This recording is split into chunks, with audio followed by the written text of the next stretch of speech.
sont les peines encourues selon le code pénal sénégalais par les membres de la Légion d'intervention de la gendarmerie que nous avons identifiés, qui ont participé hier à l'arrestation arbitraire puisqu'illégale de M. Sonko.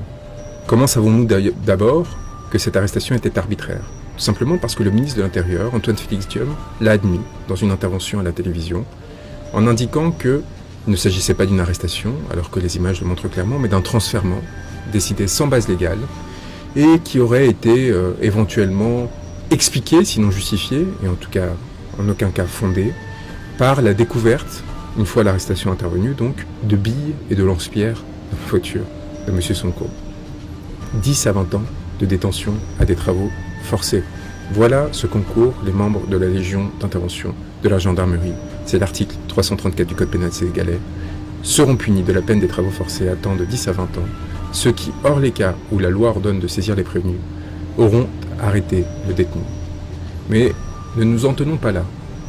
Et regardons ce qu'encourent les membres des forces de sécurité qui aujourd'hui, sans mandat, sans instruction judiciaire, empêchent M. Sonko de circuler librement, de voir ses proches, ses avocats et les membres de sa formation politique. Article 110 du code pénal sénégalais.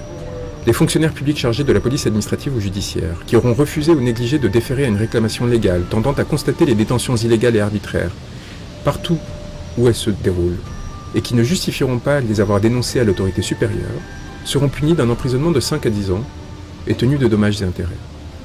Seront également punis, article 113, de la dégradation civique, tous procureurs généraux, procureurs de la République, substituts, juges, officiers publics, qui auront retenu ou fait retenir un individu hors des lieux déterminés par le gouvernement ou par l'administration publique, sans qu'il ait été préalablement mis également en accusation.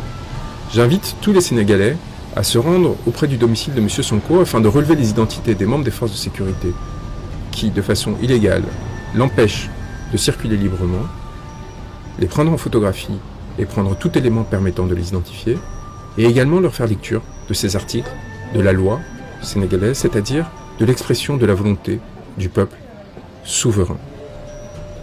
J'invite également le ministre de la Justice, qui a balayé d'un revers de main le travail que nous sommes en train d'effectuer concernant la Cour pénale internationale, à s'inquiéter de ce que son pouvoir ne perdurera pas, et que nous avons grande confiance dans le fait que bientôt, de nouvelles autorités politiques cherchant à mettre fin à l'impunité et aux exactions qui ont coûté la mort à des dizaines de manifestants au Sénégal depuis 2021, privant de leur liberté ou blessant des centaines, voire des milliers d'autres, et bien que ces efforts ne se tourneront pas seulement vers la Cour pénale internationale, nous avons de solides relais, mais également vers les juridictions nationales de l'ensemble de la CEDEAO et de l'Union européenne, et enfin, évidemment, lorsque la transition politique interviendra, au sein des juridictions locales.